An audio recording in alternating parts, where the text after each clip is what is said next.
Hello friends, this is Sakil Latoria. Welcomes to our channel Navigate Institute. और आज के lecture में हम हाइड्रोलॉजी का नेक्स्ट टॉपिक डिस्कस करेंगे, that is measurement of evaporation.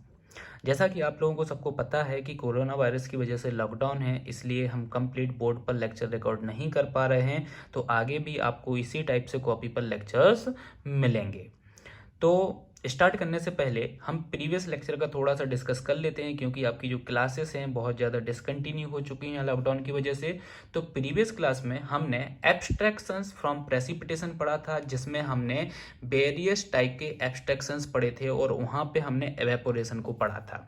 तो अब एवेपोरेशन का हम यहाँ पे मेजरमेंट करने वाले हैं कि एवेपोरेशन को हम कैसे मेजर करेंगे।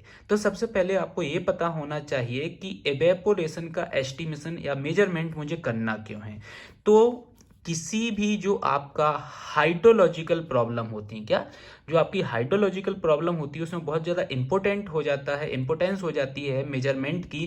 क्लियर? किस लिए? कि जब हम कोई सा भी क्या करते हैं, रिजर्वायर या फिर इरिगेशन सिस्टम, किसकी बात कर रहा हूं मैं, रिजर्वायर की बात कर रहा हूं, या फिर मैं किसकी बात कर रहा हूं, इरिगेशन सिस्टम की बात कर रहा हूं। क्लियर? तो जब हम रिजर्वायर और इरिगेशन सिस्टम की बात करते हैं तो इसमें दो चीजें आपकी होती हैं। क्या होती हैं कि रिजर्वायर और इरिगेशन में आपको जब डिजाइन करते हो तो एक तो आपकी प्लानिंग बहुत ज़्यादा इंपॉर्टेंट होती है। सेकंड क्या है, प्लानिंग हो गया, डिजाइन हो गया, बन गया, उसके बाद आपकी क्या होती है, यहाँ पे ऑपरेशंस होते हैं। क्लियर? तो जब प्लानिंग और ऑपरेशंस की हम बात करें किसकी, रिजर्वायर और इरिगेशन सिस्टम की, तो यहाँ पे एवेपोरेशन का मेजरमेंट इंपॉर्टेंट हो जाता है। क्लियर? तो एवेपोरेशन को मेजर करने के लिए हमारे पास तीन मेथड अवेलेबल हैं। सबसे पहली आपकी क्या होती है, यहाँ पे पेन मेजरमेंट मेथड होती है। इसको आप एवेपोरीमीटर भी बोलते हो। क्लियर? नेक्स्ट आपके पास क्या है, एम्पेरिकल एवेपोरेशन इक्वेशंस। एम्पेरिकल्स इक्वेशन होती है जो मैं आपको पहले भी बता चुका हूं, ऐसी इक्वेशन जिनको अगर हम प्रूव करने की कोशिश करें तो जिनका left hand side not equal to right hand side होता है, वो आपकी क्या कहलाती हैं, एम्पेरिकल इक्वेशंस कहलाती हैं। क्लियर? तो उन एम्पेरिकल इक्वेशंस के बेसिस पे भी आप एवेपोरेशन का मेजरमेंट कर सकते हो। नेक्स्ट आपका जो होगा वो क्या होगा, एनालिटिकल मेथड। क्लियर? तो एनालिटिकल मेथड से भी हम क्या कर सकते हैं, एवेपोरेशन का मेजरमेंट कर सकते हैं। क्लियर? तो आगे देखते हैं हम पेन मेजरमेंट मेथड की पेन मेजरमेंट मेथड आपकी होती क्या है। तो पेन मेजरमेंट मेथड में हम क्या करते हैं, एक स्टैंडर्ड डायमेंशन का पेन ले लेते हैं। क्या ले लेते हैं, एक स्टैंडर्ड डायमेंशन का पेन ले लेते हैं। क्लियर? अब स्टैंडर्ड डायमेंशन का पेन है, डायमेंशन आपको गिवन है, मतलब आप उस पेन का एरिया भी फाइंड आउट कर सकते हो। तो आपके पास गिवन एरिया भी है। अब हम क्या करेंगे, सर्टेन हाइट तक उस पेन को किससे फिल कर देंगे, वाटर से फिल कर देंगे। क्लियर? अब वाटर से फिल कर दिया है तो अब आप क्या करोगे कि अब उसको एवेपोरेट मतलब हीट प्रोवाइड करोगे, तो आपका वाटर क्या होगा, यहाँ पे एवेपोरेट होगा। क्लियर? तो डेप्थ ऑफ वाटर जो आपका एवेपोरेटेड हो गया है given area and given time पर, उसको विद द हेल्प ऑफ किसकी, माइक्रोमीटर। आप किसकी हेल्प से, माइक्रोमीटर की हेल्प से उसको क्या कर सकते हो, मेजर कर सकते हो। अब आपने मेजर क्या किया है, तो आपने मेजर किया है यहाँ पे rate of evaporation per unit time per unit area. ये आपने क्या कर लिया है, कैलकुलेटेड कर लिया है, किसके बेसिस पर, माइक्रोमीटर की हेल्प से कर लिया है। अब यही रेट ऑफ एवेपोरेशन को आप इस पेन के कॉफिशिएंट से अगर मल्टीप्लाई कर दोगे, तो आपने जिस पर्टिकुलर वाटर बॉडी की आप बात कर रहे हो, तो उस वाटर बॉडी का एवेपोरेशन रेट आप क्या कर लोगे, फाइंड आउट कर लोगे। क्लियर? जैसे फॉर एग्जांपल अगर हम बात करें तो मैं क्या बोल रहा हूं, यहां पे देखना कि जैसे ये आपका क्या है, एक पेन है और इसको स्टार्टिंग में हमने कोई एक्स हाइट तक क्या कर दिया था, वाटर से फिल कर दिया था। फिर हीट आपने मिली इसको, और यह जो डेप्थ है आपके वाटर की, ये कितनी आपकी यहाँ पे बची है, स्मॉल बाई बची है। तो मैं यहाँ पे क्या बोलूंगा कि जो आपका एवेपोरेशन रेट है वो कितना आया, तो x माइनस बाई। क्लियर? ये कब, 24 आवर्स में। और ये जो अपन ने यहाँ पे डेप्थ की हम बात कर रहे हैं, ये डेप्थ हम किस में ले रहे हैं, सेंटीमीटर में ले रहे हैं। क्लियर। तो ये आपका क्या आ गया, पेन एवेपोरेशन आ गया है। अब आप अगर मैं लैक की बात करूं, एक वाटर बॉडी आपकी है, कौन सी है, लैक है। क्लियर। तो लैक के एवेपोरेशन की मैं बात करूं तो लैक के एवेपोरेशन में क्या पर करूंगा कि ये जो आपका एवेपोरेशन रेट आया है इसको हम क्या करेंगे, कोएफिशिएंट ऑफ पेन से क्या कर देंगे, मल्टीप्लाई कर देंगे। तो इसको हमने क्या कर दिया, कोएफिशिएंट ऑफ पेन से मल्टीप्लाई कर दिया है। क्लियर। तो आपको क्या मिल गया है, उस पर्टिकुलर गिवन वाटर बॉडी का एवेपोरेशन रेट मिल गया है। क्लियर। अब यहाँ पे बात आती है सीपी। सीपी की वैल्यू आपकी क्या होगी, तो याद रखना है जनरली हम जो सीपी की वैल्यू यहाँ पे लेते हैं वो कितनी लेते हैं, 0.8 हम यहाँ पे वैल्यू को लेते हैं। क्लियर। तो ये आपकी पेन मेथड है, इसके बेसिस पर आपको ऐसे कैलकुलेट करना है। ठीक है। अब नेक्स्ट हमारी मेथड जो होती है वो कौन सी है, एम्पेरिकल इक्वेशन। तो यहाँ पे मेनली दो टाइप की एम्पेरिकल इक्वेशंस आपकी यूज की जाती हैं जिससे आप क्या करोगे, एवेपोरेशन को कैलकुलेट करोगे।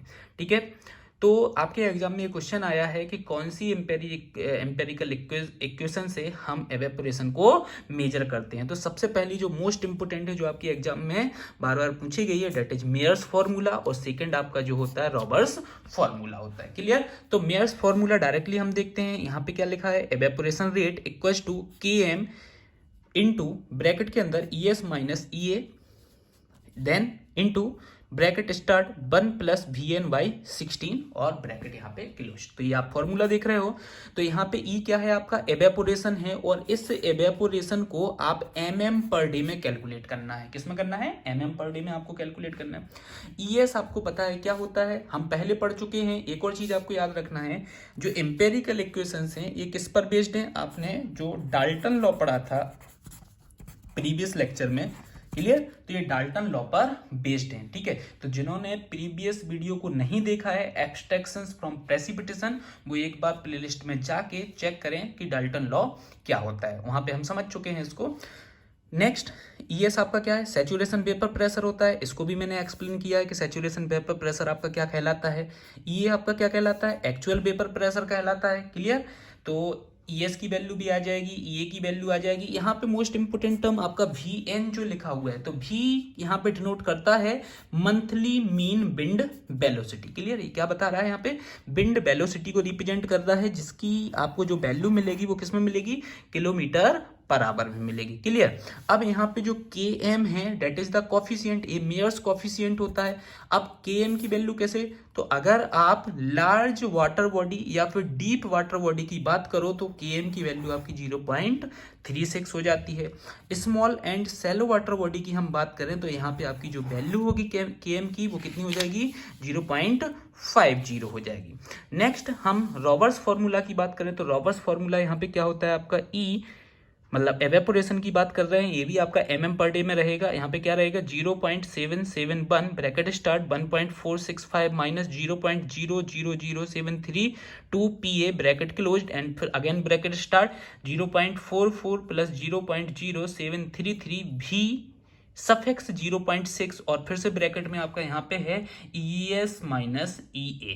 क्लियर। तो अब आपको E पता है एवेपोरेशन रेट है, ES आपको पता है सैचुरेशन वेपर प्रेशर है, और EA आपका एक्चुअल वेपर प्रेशर। इंपोर्टेंट यहाँ पे PA है, तो PA आपका यहाँ पे मीन एटमॉस्फेरिक प्रेशर है। क्लियर। और V सफिक्स 0.6 आपका जो है तो ये भी मीन विंड वेलोसिटी है इन किलोमीटर पर आवर। अब आपने एक चीज नोटिस की होगी, यहाँ पे सफिक्स में 9 लिखा हुआ है, यहाँ पे सफिक्स में 6 लिखा हुआ है। तो इस 9 का मतलब है, फॉर एग्जांपल आपका ये क्या है, ग्राउंड लेवल है।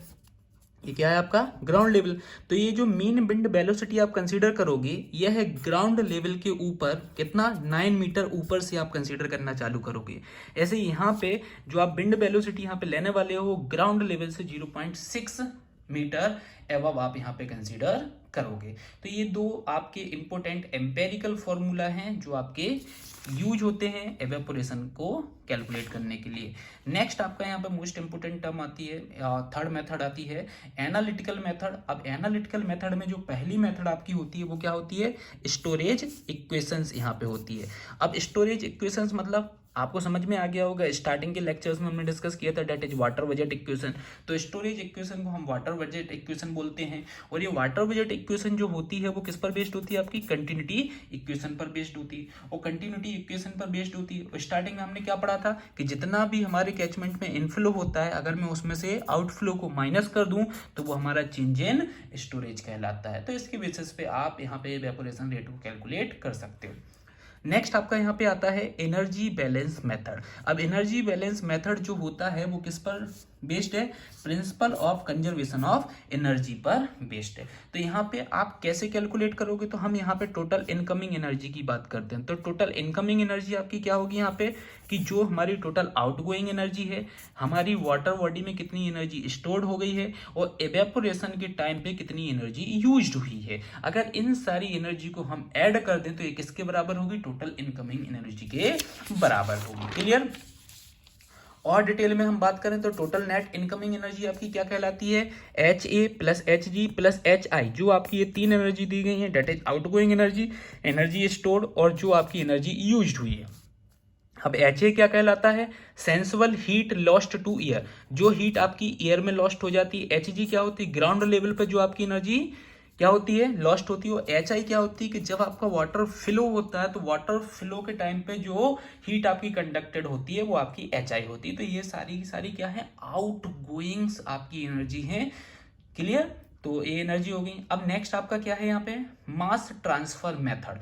तो मास ट्रांसफर मेथड जो आपका होता है यह किस पर बेस्ड होता है, कंजर्वेशन ऑफ मास पर बेस्ड है। क्लियर। किस पर बेस्ड है, कंजर्वेशन ऑफ मास पर बेस्ड है। तो अब वाटर बॉडी के अंदर आपको वॉल्यूम कैलकुलेट करना है, तो कैसे कैलकुलेट करोगे, तो वॉल्यूम कैलकुलेट आपका होगा ए ई सफिक्स पीएम एंड सीपी। अब देखो ये क्या है, यहाँ पे जो वाटर बॉडी या रिजर्वायर की हम बात कर रहे हैं उसका एवरेज सरफेस एरिया है।